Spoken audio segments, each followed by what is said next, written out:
Hi everyone. మలేషియాలో Chinese new ఇయర్కి 1 week అయితే హాలిడే ఇచ్చారండి ఈ ఇయర్. సో 1 డేకి మేము ఎక్కడికి వెళ్ళామో చూసేయండి.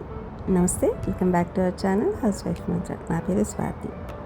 చైనీస్ న్యూ ఇయర్కి 1 డే ట్రిప్, అంటే మార్నింగ్ వెళ్ళి ఈవినింగ్ వచ్చేటప్పుడైతే మేము ఒక ప్లాన్ అయితే చేసుకున్నామండి.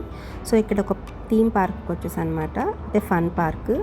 అన్ని రకాల రైడ్లు కలిపి మొత్తం ఒక 5-6 రైడ్స్ అయితే ఉన్నాయి. మేము స్పెషల్గా వచ్చింది స్కై రైడ్ కోసం. ఈ స్కై రైడ్ అనేది చాలా మంది పిల్లలకే కాదండి, పెద్దలకు కూడా బాగా నచ్చుతుంది. ఏజ్ లిమిట్ అయితే లేదు, జస్ట్ అండర్ 5 వాళ్ళకి పేరెంటింగ్ గైడ్ అయితే ఉంది. ఈచ్ టికెట్ వచ్చేసి మనకి 70 రింగెట్స్ పడుతుంది. 5 రైడ్స్, 3 రైడ్స్ అండ్ 2 రైడ్స్ ఇట్లా ఉన్నాయి. సో పిల్లలకి మా వాళ్ళందరూ 5 రైడ్స్ తీసుకున్నారు. నేను మా హస్బెండ్ మా ఫ్రెండ్ 2 రైడ్స్ అయితే తీసుకున్నామండి.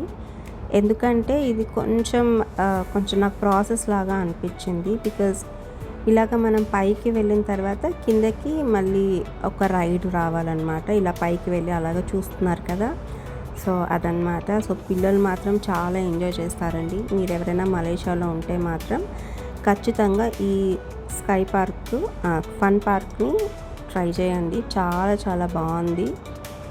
నిజంగానే ఫన్ పార్క్ అంటే ఫన్ పార్కే. మేము ఈ ఒక్క రైడ్కి వచ్చినందుకు మాకు ఇంచుమించుగా మార్నింగ్ మేము 9-9:30కి వెళ్తే వచ్చేటప్పటికి అరౌండ్ 3:30 అయిందండి. ఎందుకంటే చాలా క్రౌడ్ ఉన్నారు. ఎందుకంటే హాలిడేస్ కాబట్టి ఫుల్ క్రౌడ్ ఉన్నారు. చెప్తున్నాను కదా, పైకి వెళ్ళినప్పుడు మనం ఆ లైన్స్లో ఉండాలి.